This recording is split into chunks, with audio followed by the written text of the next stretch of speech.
How do you meet a good man in real life? Let's first talk about what a good man wants. A good man who holds himself accountable, he wants a woman who also holds herself accountable. A good man who is a good communicator, he's also going to look for a woman who is a great communicator. A good man who is transparent, he's going to look for a woman who is also transparent about her intentions in the relationship. A good man who knows how to create a safe space for vulnerability, he's also going to look for a woman who is able to create a safe space for vulnerability.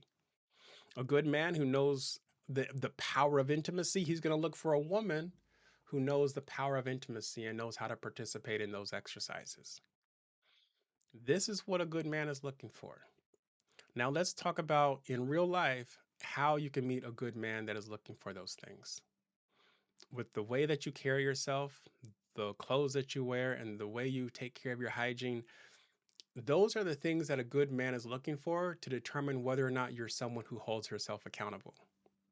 A lot of men cannot expect you to hold them accountable or to be an active participant in a relationship that is based on accountability and genuine trust if you're not even able to get your hygiene correct.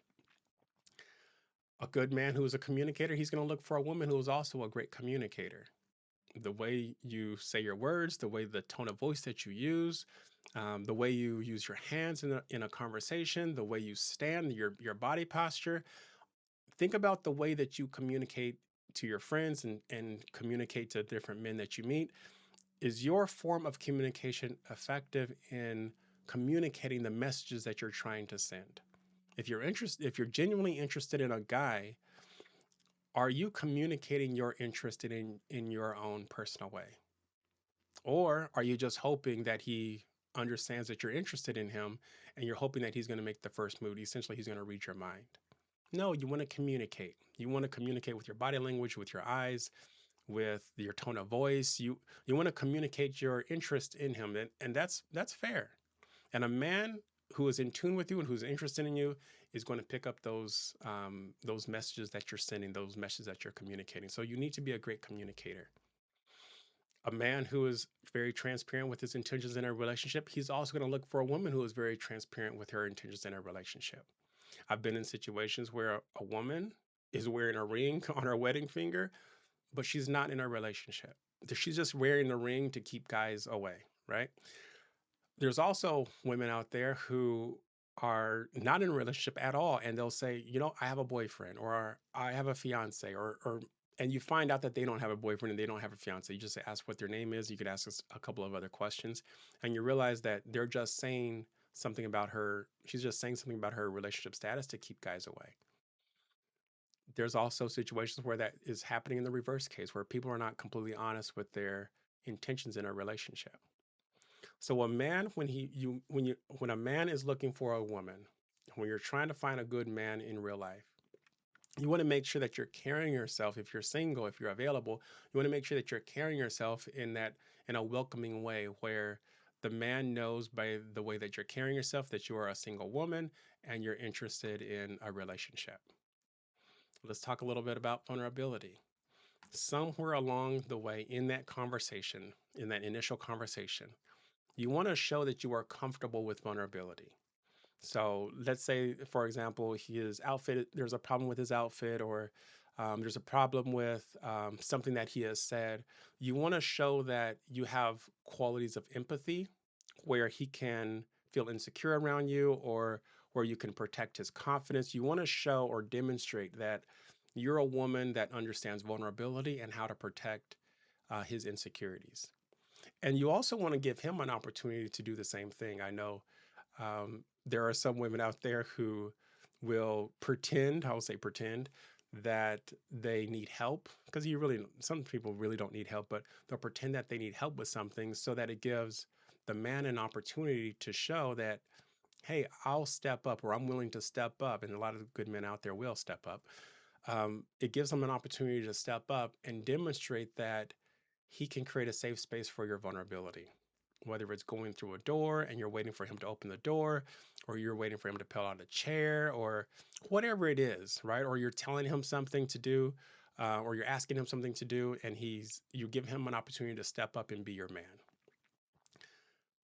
You want to find opportunities to create a space where you can demonstrate that you understand vulnerability and you can create a safe space for him to be vulnerable. The last thing is intimacy.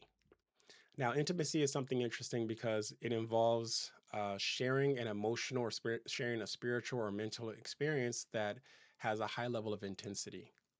And you want to share that, find a way to share that experience with the person that you're interested in.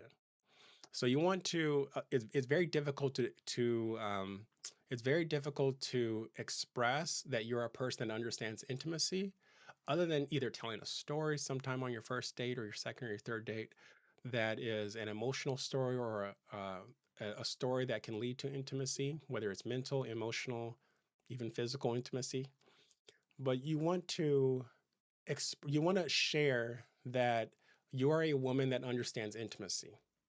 Now, there are a lot of people out there who get caught up around body count. They got caught up around past relationships. And a lot of men, when they first meet you, they're going to ask you, hey, what was your last relationship? Or how did your last relationship end?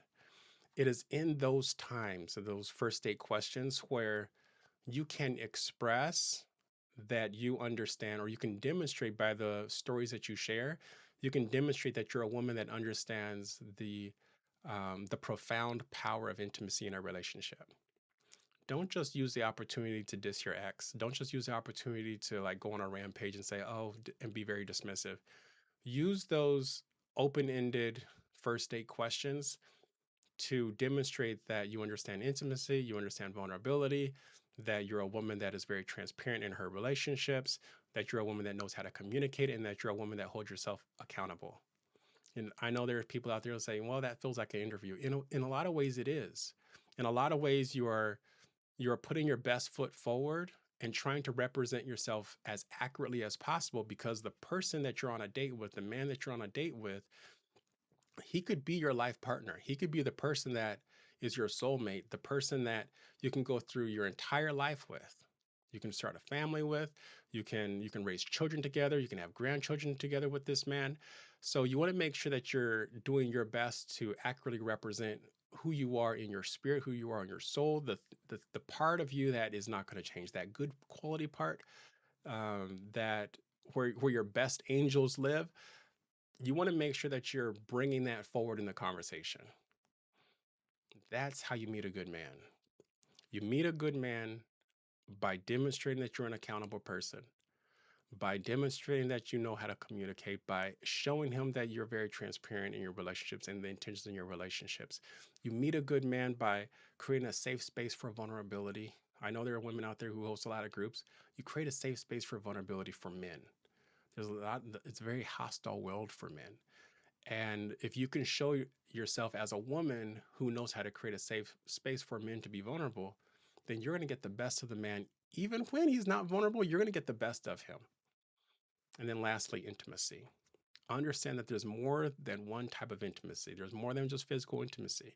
There's emotional intimacy, there's mental intimacy, there's spiritual intimacy.